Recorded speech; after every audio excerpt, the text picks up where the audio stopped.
Sekarang, kamu tidak perlu lagi merasa bersalah karena bangun kesiangan. Beneran deh, kamu pun tidak perlu mengurangi tidurmu atau mengubah pola tidurmu untuk meraih kesuksesan. Contohnya aja nih, Perdana Menteri Inggris, Winston Churchill, suka bangun pada tengah hari, meskipun harus mengurus negara. Ada banyak CEO yang juga lebih suka mulai bekerja agak siang. Salah satu penemu Reddit, Alexis Ohanian, CEO BuzzFeed, Jonah Peretti, investor Warren Buffett, dan Elon Musk suka tidur sampai siang. Banyak orang sukses lebih produktif saat malam. Tom Lehman bekerja dari jam 3 dini hari sampai jam 10.30 pagi. Dengan jadwal yang aneh ini, dia tetap sukses mengelola Genius. Tapi bukan berarti kamu harus bangun siang untuk sukses ya. Banyak selebritas kaya bangun saat banyak orang bersiap untuk tidur. CEO Apple, Tim Cook, bangun jam 3.45 dini hari. Aktor Dwayne The Rock Johnson mulai berolahraga jam 4 subuh. Rekannya, Mark Wahlberg, bahkan bangun lebih awal, jam 2.30 dini hari. Oprah Winfrey, Michelle Obama, penulis Dan Brown, CEO Starbucks, Howard Schultz, dan banyak orang sukses mulai bekerja sebelum matahari terbit. Waktu subuh menjadikan orang-orang ini kaya dan terkenal. Mereka bangun lebih awal dari kebanyakan orang. Itu artinya mereka sudah beberapa langkah di depan, tidak ada gangguan, karena orang lain masih tidur. Anak-anak, istri, dan teman-teman mereka masih tidur. Mereka bisa menggunakan waktu ini untuk jogging di taman, memperkaya diri dengan ilmu, atau bekerja. Bangun pagi itu produktif, trendy, dan keren. Jangan lupa juga, kamu butuh waktu tidur setidaknya 7 jam sehari. Bangun pagi memang bisa menjadikanmu produktif, tapi tidak wajib juga dilakukan. Coba ingat terakhir kali kamu bangun lebih pagi. Apa kejadiannya seperti ini? Dengung alarm menyebabkan memaksamu bangun. Apa? Di mana aku? Kamu linglung dan bingung. Kelopak matamu terasa seberat barbel dan kepalamu nyut-nyutan. Kamu mandi, menyikat gigi, dan menenggak secangkir kopi tanpa ragu. Kamu merasa tidak fokus dan melakukan segalanya secara otomatis tanpa memperhatikan. Kamu melihat barbel dan merasa harus berolahraga, tapi kamu sangat lelah. Besok aja deh, pikirmu. Kalau kamu susah bangun pagi, jangan lakukan itu hanya demi produktivitas. Semua manfaat bangun pagi juga bisa didapat dari bangun siang. Tidak ada gangguan saat kamu bekerja atau berolahraga saat malam. Itu mungkin lebih cocok untukmu. Kamu hanya perlu mencari tahu apa yang bisa memicu produktivitasmu dan lakukan itu. Banyak orang bisa dikategorikan sebagai burung hantu atau burung lark. Burung hantu bekerja dengan baik di malam hari dan burung lark merasa bersemangat di pagi hari. Burung hantu suka bangun siang dan tidur setelah tengah malam. Bahkan ada beberapa yang bekerja sepanjang malam dan tidur sebelum atau setelah subuh. Orang-orang seperti ini biasanya merasa paling efektif setelah pukul 2 siang. Sebaliknya, burung lark biasa tidur sekitar pukul 10 malam dan bangun antara pukul 4 dan 6 pagi. Mereka merasa penuh semangat di pagi hari dan produktif setelah bangun. Tapi ada tipe orang ketiga yang jarang diketahui. Orang-orang ini tidak sesuai dengan dua kategori sebelumnya. Mereka disebut merpati. Mereka produktif saat pagi dan malam. Waktu efektivitasmu bergantung pada karakter fisiologismu, genetika, suasana hati, dan bahkan usia sangat berpengaruh. Makin muda seseorang, makin mungkin dia menjadi burung hantu. Makin tua seseorang, makin mungkin dia menjadi burung lark. Hanya 1-3% orang yang bisa tidur jam 11 malam dan bangun jam 5 pagi. Ini bukan karena mereka bekerja lebih keras atau lebih berdedikasi. Mereka hanya beruntung karena terlahir dengan kebutuhan tidur yang lebih sedikit. Mutasi di gen DEC2 menandakan tubuh mereka bisa berfungsi dengan baik meski dengan sedikit tidur. Tidur kita terganggu saat kadar hormon oreksin tidak normal. Mutasi tadi menjaga hormon ini tetap terkendali. Motivasi atau nasihat dari pelatih bisnis tidak akan membuatmu sukses jika bioritme tubuhmu rusak. Kamu harus mencari tahu jadwal terbaik untukmu dan memastikan kamu istirahat dengan baik. Penting untuk mengembangkan rutinitas tidur yang konsisten dan bangun di waktu yang sama setiap hari. Tubuh manusia bekerja pada jam biologis 24 jam. Jadi, kita membutuhkan ritme yang stabil agar bisa berfungsi. Otak kita menggunakan cahaya untuk menyingkronkan jam.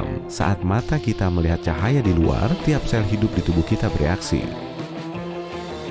Pada pukul 9 pagi, produksi testosteron mencapai level tertinggi. Pada pukul 10 pagi, tingkat kesigapanmu berada di level maksimal. Di jam 2.30 siang, tingkat koordinasimu maksimal. Dan di jam 3.30 sore, tingkat reaksimu paling maksimal. Mencapai tengah malam, tubuhmu menjadi tenang. Dan pada pukul 2 dini hari, fase terdalam tidur dimulai. Oh ya, jarak tempuhmu mungkin berbeda. Saat pergi ke zona waktu lain, wajar jika jam tubuh kita tidak sinkron. Waktu pagi dan malam berbeda dengan di rumah. Matahari juga terbit dan terbenam pada waktu berbeda. Kondisi ini disebut penat terbang. Saat tubuhmu dipaksa bangun atau tidur pada waktu yang tidak biasa, kerja jam biologismu terganggu. Ini bisa menyebabkan insomnia, mengantuk, performa yang buruk, atau bahkan depresi. Itu sebabnya tidur dan bangun teratur sangatlah penting, bahkan di hari Sabtu dan Minggu. Ini dapat menjamin kamu selalu cukup istirahat dan aktif pada waktu yang paling berguna. Jika kamu kelelahan di pagi hari, coba gunakan rahasia untuk hari yang produktif ini. Jangan menyetel alarm untuk mengulang. Siklus tidur berlangsung 45 menit. Jadi, saat kamu berbaring 10 menit lagi, sebenarnya kamu membuat dirimu merasa lebih lesu saat kamu akhirnya bangun. Jauhkan gadget sebelum waktu tidur. Yap, aku tahu, kamu pasti sudah sering mendengar ini. Tapi percayalah, itu sangat penting. Kita biasanya berbaring di kasur, mematikan lampu, dan meluangkan waktu untuk berkirim pesan dengan teman atau memeriksa media sosial sebelum tidur. Saat melakukan ini, cahaya dari layar mengenai retina matamu dan otak menerima sinyal bahwa saat itu masih siang. Ini buruk secara keseluruhan, tapi yang terburuk, ini membuat tubuh menekan produksi melatonin. Melatonin adalah hormon yang bisa membuat kita mengantuk dan bersiap tidur. Produksi hormon ini tidak boleh terhambat. 30 menit memakai ponsel saja sudah cukup untuk merusaknya. Ini memaksa jarum-jarum pada jam biologismu untuk berputar mundur dan mengganggu tidurmu. Ini juga membuatmu jauh lebih sulit produktif sepanjang hari karena kamu akan merasa lelah dan pening. Mulailah harimu dengan berolahraga. Bahkan berjalan cepat dengan musik favorit kita mendatangkan manfaat. Ritme biologis membantu kita menyelesaikan masalah kompleks. Tanpanya, kita tidak bisa menyelesaikan tugas, lulus dalam ujian, dan berkendara melewati kemacetan saat berangkat kerja. Tapi, ada beberapa kelompok yang mengembangkan ritme yang tidak biasa.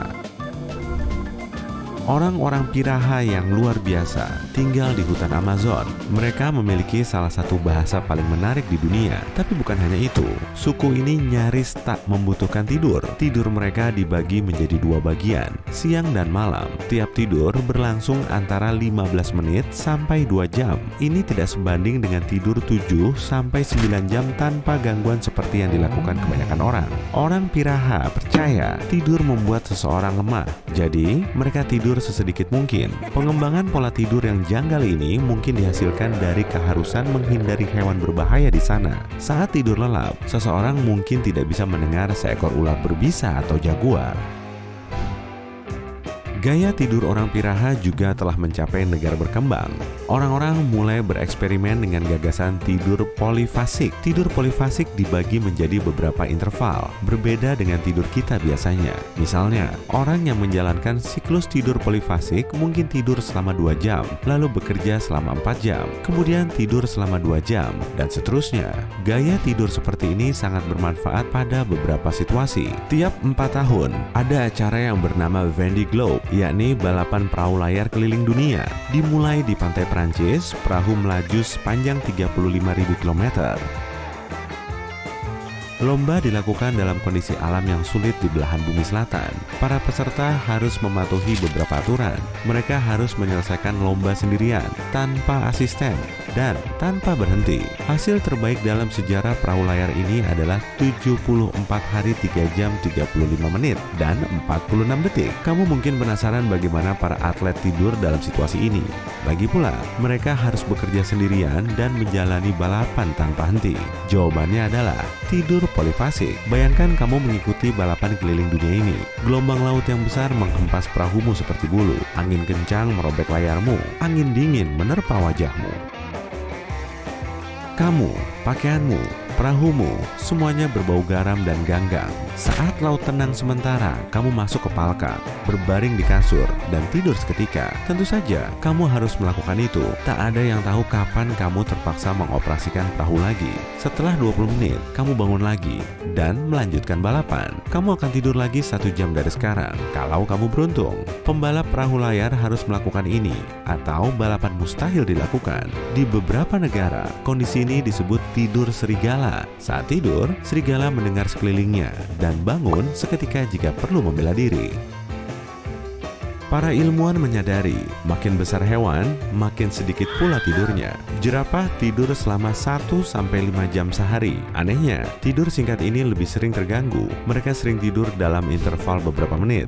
Gajah tidur 2 jam sehari. Di sisi lain, anjingmu tidur 50% dari masa hidupnya. Ya, persis seperti kamu saat hari libur. Makhluk yang paling suka tidur di kerajaan hewan adalah armadillo besar berbulu. Dia tidur 20 jam sehari. Lumba-lumba pada dasarnya selalu terjaga. Dia bisa menidurkan setengah otaknya. Saat otak kanannya tidur, mata kiri lumba-lumba tertutup. Saat otak kirinya tidur, mata kanannya tertutup. Bayangkan jika kamu tahu cara tidur sambil berlari. Tentu saja pada manusia ini mustahil, tapi burung tahu cara tidur sambil terbang.